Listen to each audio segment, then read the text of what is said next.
Hello and welcome to Industrial Dimensions videos.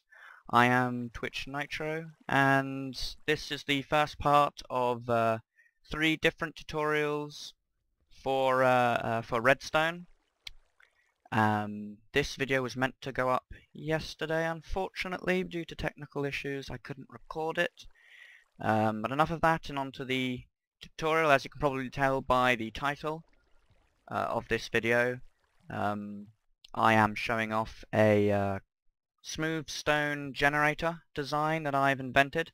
So let's have a look at this smooth stone generator design first.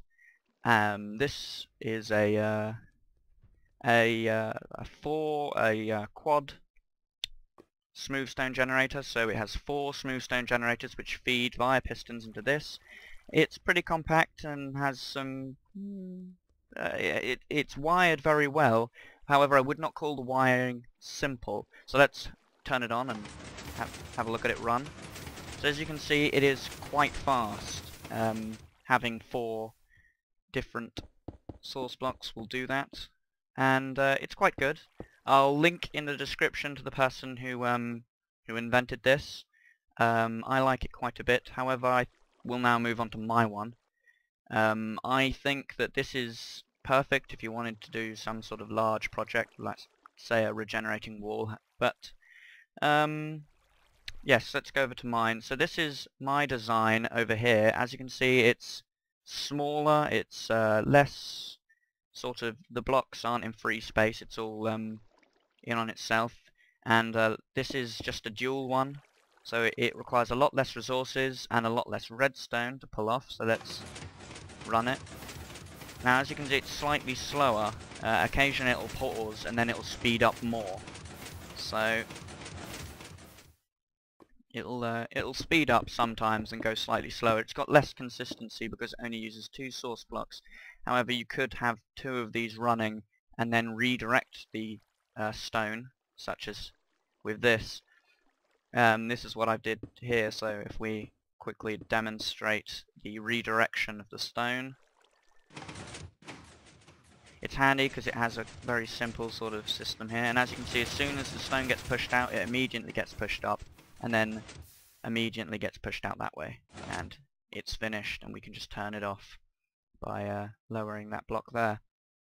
So let's get on with this tutorial here. As I said, this is a part of a 3-part tutorial, so I'll also be doing a sand generator tutorial for my compact sand design, and quite a useful obsidian generator if you ever want to make some obsidian. So onto the stone tutorial. So first we want to start off by making, this is quite important, needs free spaces in the middle like here, so making this shape here, this O, and this is basically our first platform for the water.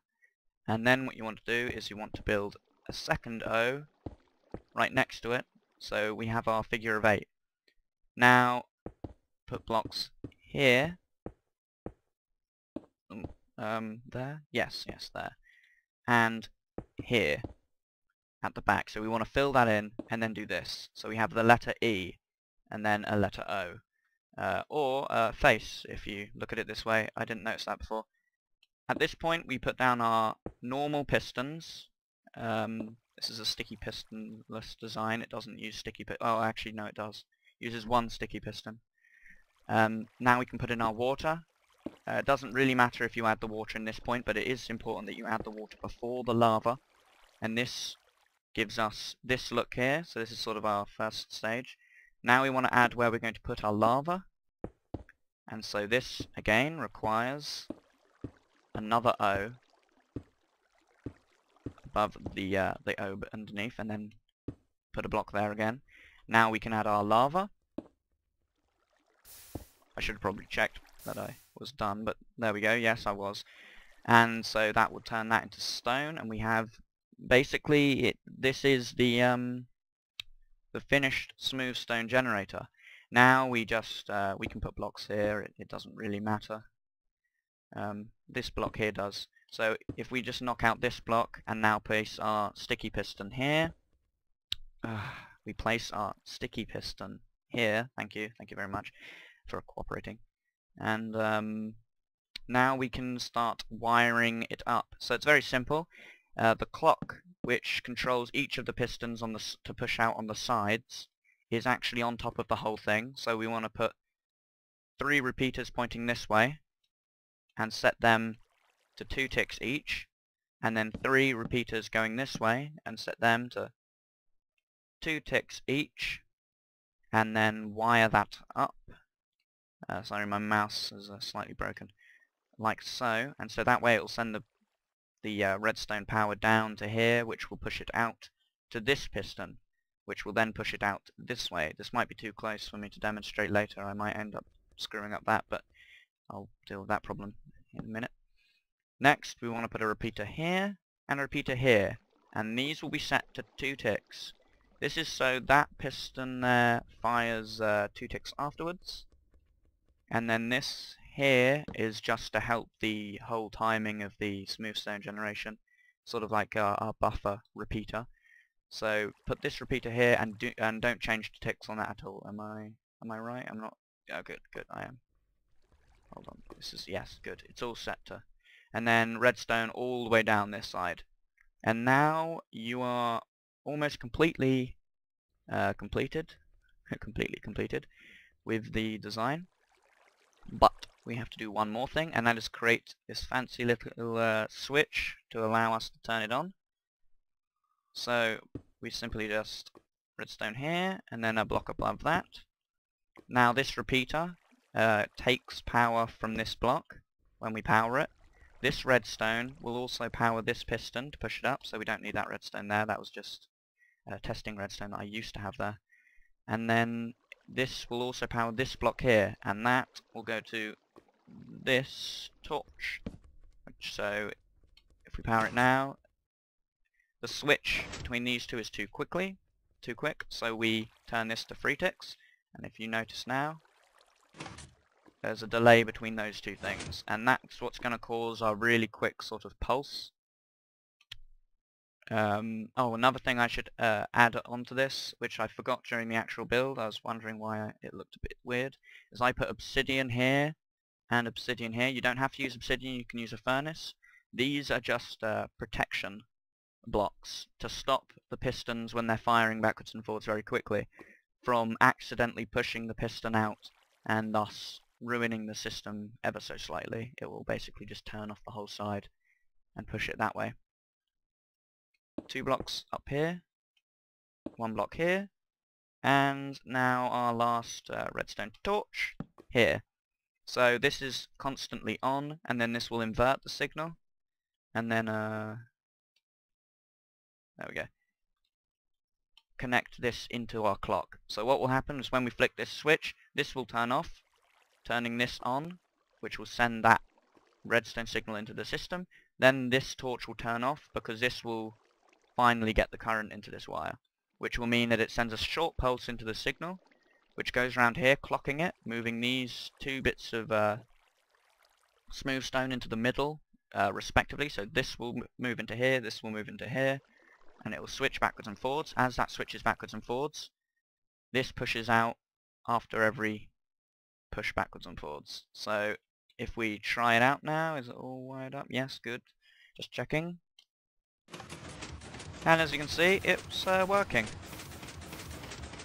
There is a chance sometimes with some cobblestone generators that the lava will get here before the water, and in this design, because of how the pistons move out, it won't wreck the design and sort of make cobblestone here or anything like that. It won't destroy itself. So it stops itself from breaking. It doesn't have to repair itself. This design over here has a self-repairing feature to it, which is actually built into the design. This doesn't allow any sort of error to occur. It doesn't give it time to occur. Both very fast. This is slightly cheaper. That's all it is. I'm not saying that one is better than the other, but for if you're just starting out and you needed something quick, something compact, something that you could just put into the side of a wall, I mean only this bit here would be showing. This is a pretty good design for that. I do want to touch quickly onto one last little thing to do with moving the cobblestone elsewhere. If you want to move the cobblestone elsewhere, you just take the signal from where you would like. So let's just say from here, you put down a repeater wherever you wish to actually put the piston, but you have to have a repeater set to 2 ticks. So that means this will be firing 2 ticks ahead, and then another resistor to keep it on the same timing as the one before it. So this should push perfectly. If I'm wrong, then that'll be a bit of a... Oh no, see, there we go. And I just turned off the rain because it's very noisy rain. So now this piston will fire pretty much straight after that piston there. Oops, it's... No. Oh, that was close there. I said I built them a bit too close and it may cause a problem. So as you can see, it made those 12 blocks extremely quickly. As you can see here, I've got this vertical piston design. I'll quickly show you. Basically all you do is you have your 2-tick resistor here going into a block. Then it comes up here and goes into this 2-tick resistor. The reason why this is a 2-tick resistor is because obviously we want it to go after this piston, not after that piston in the middle. Otherwise these would all be firing at the same time as this. So we want this to be a 2-tick. And then if we were to change the direction of these, again, we would then increase that by another tick. So it would go, that piston fires, this piston fires, this piston fires, those piston fire, etc, etc, until you could actually fire it off at the same time. I mean, feel free to play around with piston timing. It's just I found that if you use this piston timing, it works the best. And I have played around with this a lot. So it comes up here and then goes into this, which goes into our vertical redstone. Very simple. This line here powers these 2 pistons, and again, every level, 2 pistons are being powered. Every level up to its maximum block pushing distance. So what you do if you are making it, again another safety one here to stop what I did there from happening, like it going into something that's not meant to. Run this once you have your first piston that you want down, and wait until it pushes up to its maximum level, and that way you'll know exactly how many pistons you need. I'm not quite entirely sure what's here. So this uses the glowstone vertical piston. It's not an exploit, it's meant to be there, but it uses this vertical redstone type. So the signal gets moved. I think if I break a couple of blocks in here, maybe turn it on so we can see. So the clock goes, and as you can see, all of these flash on at the same time, which pushes the whole thing. And it's repaired very quickly there. Very quickly.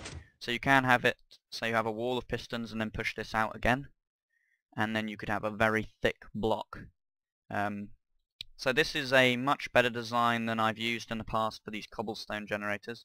I mean, I think we've all seen this in one of my first tutorials. It's it's a very slow clock, where it creates smooth stone at a very fast rate.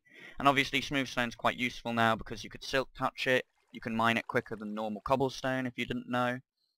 Or you could just build your house out of a self-repairing piston design, or just play around with the play around with it in creative or something like I do. So this has been the first installment, just showing off this compact generator. And next episode, we're gonna, in the next part of this, we will go and look at my obsidian generator, which removes the lava, so removes any excess lava that it doesn't need, so you don't burn yourself to death when you're collecting your obsidian. So it's a very safe design. This is my dual design, but we'll look at that in the next part. So I hope you've enjoyed this tutorial. Thank you very much for watching. I hope you can use this for something. I hope you found it useful. I'm going to go now. Goodbye.